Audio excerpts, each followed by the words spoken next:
I went to Locust again this Saturday, this time bringing Melffys, which I think is a really nice budget deck because the Melffy cards themselves cost, I think, under 10 bucks.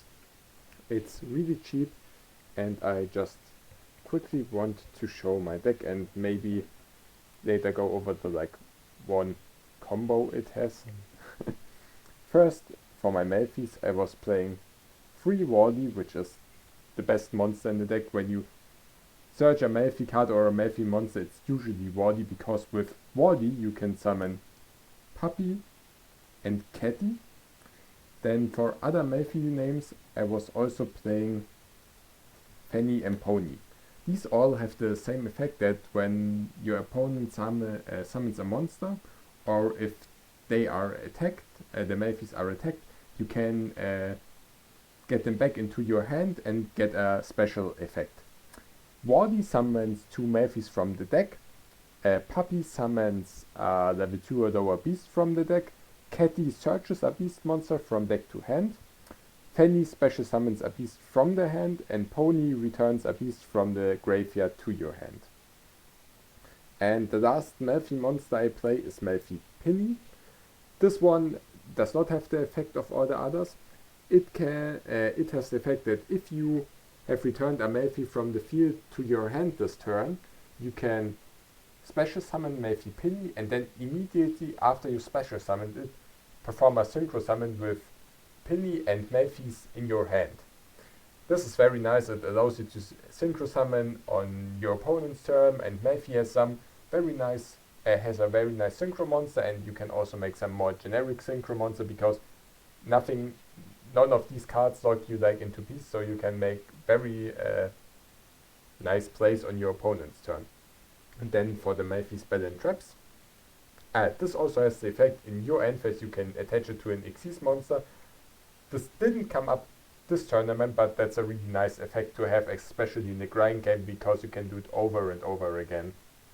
Then, for the spells and traps, 3 Melffy staring contest. This allows you to reveal 1 beast in your hand and then search a Melffy to your hand. Most often it's just Melffy Wally, but if you have a Melffy Wally, it's maybe Puppy or Catty. It also has a secondary effect that at the beginning of your opponent's battle phase you can reveal Melffys from your hand, and the attack of your opponent's monster is reduced by the combined attack of all the Melffys you revealed. Then 2 Melffy hide and seek. This allows you to shuffle 3 beast type monster from your graveyard into the deck and draw a card, which is really nice in the grind game. And additionally, the first time each beast monster would be destroyed by an opponent's card effect, it is not. Then Melffy Tech, which is just a quick play monster reborn for your Melffys. And last, Melffy Playhouse. This allows you to detach Xyz material from any beast Xyz monster, and then target as many cards as you detached Xyz material, and as many opponent's cards as you detach Xyz material, and return them to your opponent's hand. So that's the Melffy lineup. Then, for the targets for our Melffys, we have 2 Kadatosa, which you can special summon using Puppy. This just pops a card on the field when it's special summoned by the effect of a beast monster. Then I play 3 Alpha. This one can special summon itself from hand when the combined attack of all your opponent's monsters is lower than the combined attack of all your monsters. And it has a second effect: you can target beast monsters on your side of the field, including himself, return them to the hand, and then return as many of your opponent's cards to the hand. I have to say, I think next time I won't play 3 in the main deck, because going first it's absolutely useless. It can also not be special summoned by Catty, so you can't even, or Fanny, so you can't sorry, by Fanny, not Catty.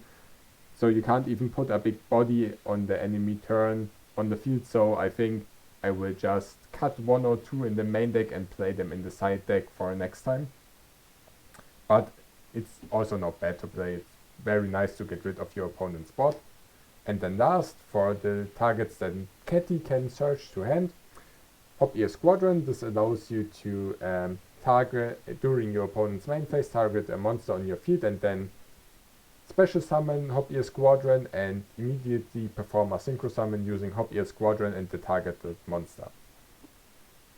Then I play lots of non-engine, and here's the part where you can go as budget friendly as you want, because you don't have to play the non-engine I'm playing. If you just have Book of Moons and Effect Raiders and Ghost Ogres, that's totally fine. You don't have to play these, even though many of these are not even expensive anymore after they got reprints, but just put here non-engine stuff, hand traps, board breakers, whatever you have.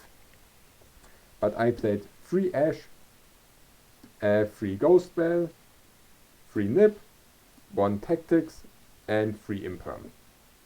That's just the plays I had for non-engine, and these are the ones I felt were the best in the main deck. Yeah.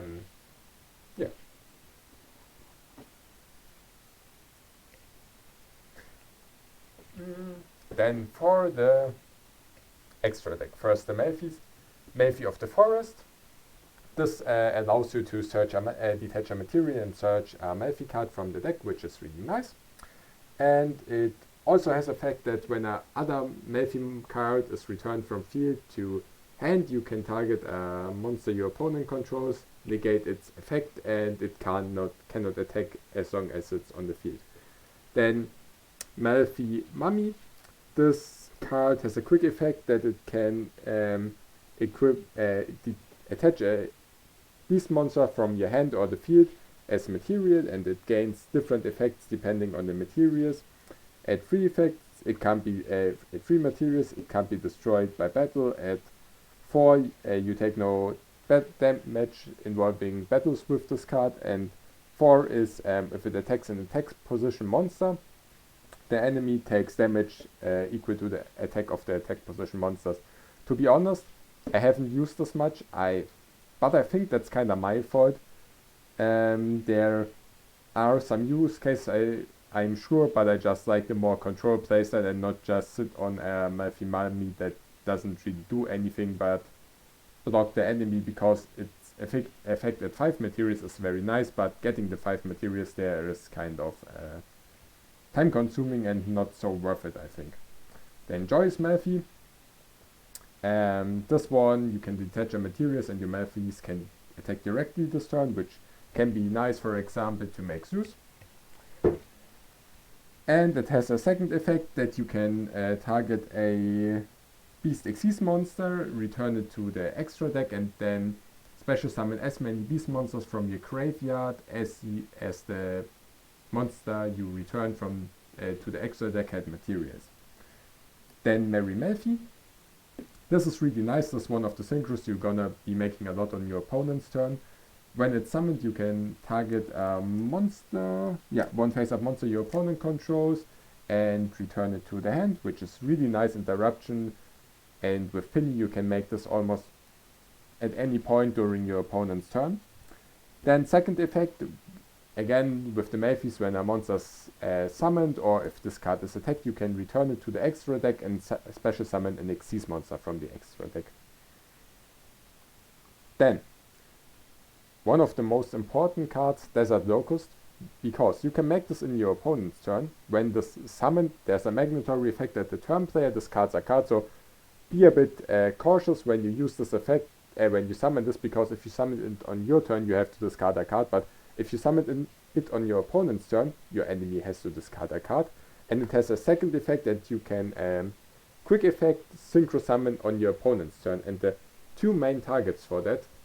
So first, before I show the 2 main targets, here currently a Stardust Exile Dragon is missing, because with the Stardust Exile Dragon you can go into level 10 synchro with only Melffy Wally. But I don't have it yet, because the Stardust Exile Dragon costs as much as the deck right now costs. It's like $25, and I think the deck here is less than $25 at the moment. Maybe a bit over with Zeus, but Zeus can be cut. It's nice to have, but no pressure. But with Desert Locust, what you can make on your opponent's turn, mainly, Satellite Warrior, which allows you to pop cards equal to the number of synchro monsters in your graveyard, and then gains 1000 attacks for each popped card, which can be just a game ender. You pop, don't know, 2-3 cards with this effect, then it sits like at like 5000 ATK, and hopefully your opponent can't do anything. Or the other card, Aberrant, which thanks to the Rarity Collection reprint is also really cheap at the moment. Then, going on, some Xyz, Zeus, which is just nice to have, but you also don't have to play this. You can also play other rank 2 Xyz or just more synchros. Number 64, Ronin Raccoon. This can detach a material and summon a token which has attack equal to the monster with the highest attack on the field, which first is really nice to get over high bodies because you don't have that many high attack monsters. And it's especially nice if you use Nibiru on your last turn and your opponent has like a token with ridiculously high attack, which you can just copy and, don't know, get rid of the token, for example with Mary Melffy. And sometimes you can just swing for game. Cat Shark, which doubles the attack of a rank 4 or lower Xyz monster. Also just for more damage. With, for example, Joyce Melffy, you can go for 4000 damage directly.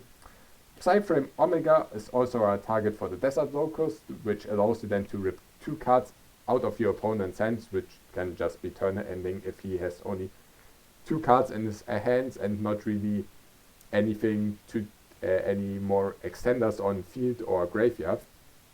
Then Herald of the Arclight, which is really nice, first of all for his Macrocosmos effect, because any card sent from hand or deck to the graveyard, any card your any monster sent from deck or hand to the graveyard is banished instead, which is really nice, and also you can tribute it to negate a spell, trap or monster effect. And then the last one, Old Entity Hastur. This is just because I wanted to play some of the entity cards and try them out, and you can make it with Billy. It basically has the effect that when it goes to the graveyard, you can target a monster your enemy controls, equip it with Hastur, and it can't attack. It's an effects are negated, and if Hastur leaves the field, you can take control of the enemy monster. So, lastly for the side deck, which also you don't have to play the cards I'm playing, just use the non-engine you are having to fill your side deck. It's not that strict, but what I can really recommend is Kaiju, Lava Golem and Sphere Mode. That's because you can get rid of the entire field and then using where is he?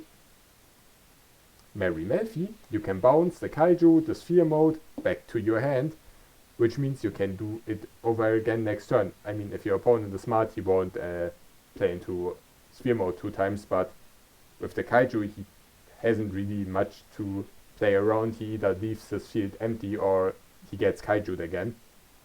Then the last 3, the next 6 are just because I had them laying around and I hadn't anything better, just 3 evenly matched and 3 crows, because I thought maybe against the Fire King matchups or many other graveyard reliant decks it would be nice. And then lastly, 3 Solemn Judgment, just to when you go first, just to protect your Wardy combo basically. So I will shortly go over what I mean with Wardy. If you have Wardy on the field and your opponent normal or special summons a monster or attacks Wardy, you can get Wardy to your hand with its effect and special summon 2 Melffy monster. With this, you will special summon Melffy Catty and Melffy Puppy. Then, when your opponent summons again or attacks one of them, you will activate them. If they summon, you will make Catty chainlink 1, Puppy chainlink 2, so they can't ash your Catty. Then Puppy will get returned to hand, letting you summon out Kalatosa, and Catty gets returned to hand and searches you. Have to look for it. A penny. this by then, before we go over it, Cat and Toaster allows you to pop a card. So you have a plus 1, 2, 3 with the pop, a plus 5 just out of Wardy. And then you can use Melffy Penny on your opponent's turn to special summon him, and then either go with one of them for a level 10 and a level 4 synchro like Mary Melffy, or you can use two of your Melffys, go into the Desert Locust, rip a card of your opponent's hand, and then with the Kadatosa you can use the effect of the Desert Locust and go into a rank 8. This will, in the best case, be, if you have it, a Stardust Excel Stardust Dragon, because then with the effect of the Excel Stardust Dragon you can bring Penny back and you can go into one of your level 10 monsters. If you want to do this with this version of the deck, you also need either to draw Penny or to draw Hop Ear Squadron, then you can go into your level 10 synchros. But for this, you just go the Desert Locust, the Cadantosa, and synchro them away, for example, for an Omega, and hand rip your opponent again. And hopefully with 2 cards out of their hand and 1 card pop, they can't really play anymore.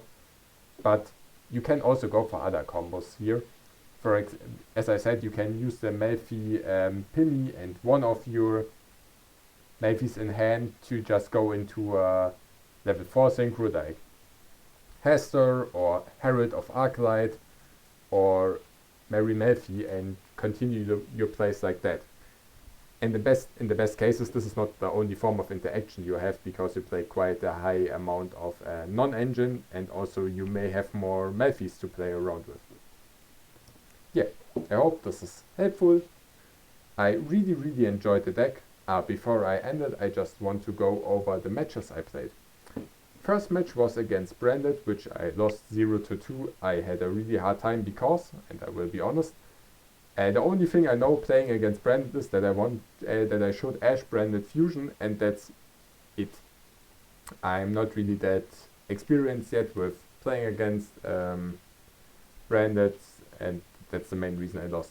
The second round was against Red Dragon Archfiend, which was a 2-0 win, but it wasn't that hard because my opponent didn't really know his deck so well and he misplayed quite a lot. The third game again was against Branded. I lost 1-2. This time it was much more even. I played much better, especially after playing against Branded earlier that day. I could quite hold my ground, especially for, again, how cheap this deck is. It's okay that I can't compete with a 200 or 300 euro Branded deck eye to eye, but I took a game and I even fought on in the 2 other games, so I was very happy. And the last game was against Snake Eyes Fire King. My opponent said already he was a bit new to Snake Eyes Fire King and he did 1 or 2 misplays, but it was a very close match and I actually won 2-1, which made me really happy that I won against the tier 0 deck with Melffys. I had lots of fun playing them. It's just very funny how much advantage you can gain just from the fact that your opponent does not know what most of the Melffy cards do.